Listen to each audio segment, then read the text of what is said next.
Notre territoire est un lieu de rencontre entre l'agriculture et l'urbanisation en plein aménagement. C'est donc un environnement très favorable pour valoriser les urines en tant que fertilisant agricole.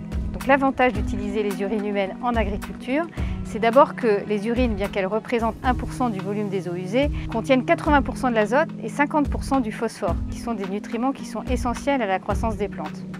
Ça fait moins d'azote et moins de phosphore dans les stations d'épuration et donc on économise de l'eau et de l'énergie dans le retraitement des eaux. On limite en tout cas la pollution des cours d'eau.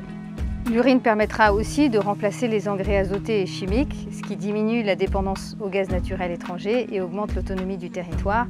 C'est donc un apport important à l'économie circulaire.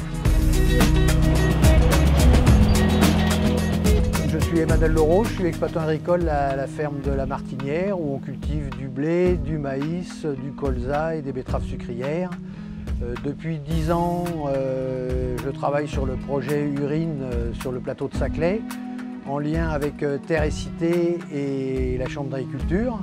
Donc il y a des essais qui sont mis en place depuis 10 ans sur les cultures de blé et de maïs où on apporte de l'urine en tant que fertilisant. Donc au fur et à mesure des expérimentations, on s'est aperçu que l'urine était un fertilisant aussi efficace que les engrais chimiques.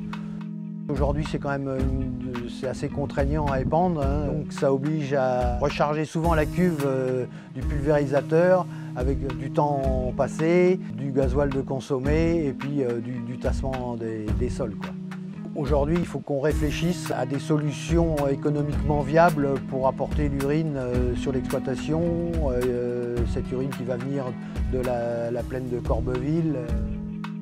La collecte des urines à la source sur Corbeville, c'est permettre l'utilisation de l'azote contenu dans les urines de 20 000 usagers.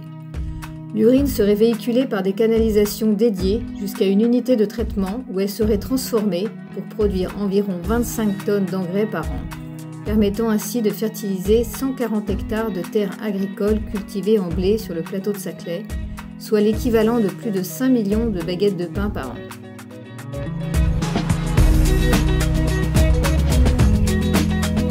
Alors, le PA est venu à ce projet des urines qui était porté par l'agriculture Terre et Cité en apportant la force d'innovation de Paris-Saclay. C'est ce que nous souhaitions, c'est-à-dire vraiment un travail de la recherche, l'INRAE, Okapi, mais aussi un travail de la ville et des collectivités et des gestionnaires de l'eau pour qu'il y ait autour de la table toute cette communauté qui puisse prendre des décisions. On est encore aujourd'hui dans le temps des études, dans le temps amont, pour préciser le modèle économique, pour ensuite, en réunissant les collectivités, l'État, les financeurs et le monde scientifique et les agriculteurs qui l'utilisent, pour pouvoir prendre une décision éclairée et qui permettra de décider si ce projet voit le jour. Alors c'est un projet qui porte une ambition forte qui est de faire de notre territoire un double exemple. À la fois un exemple d'innovation par la transformation des pratiques, mais également un exemple de coopération entre l'agriculture, l'aménagement et la transition écologique. C'est ainsi qu'on réaffirme l'ambition fondatrice du cluster scientifique et technique.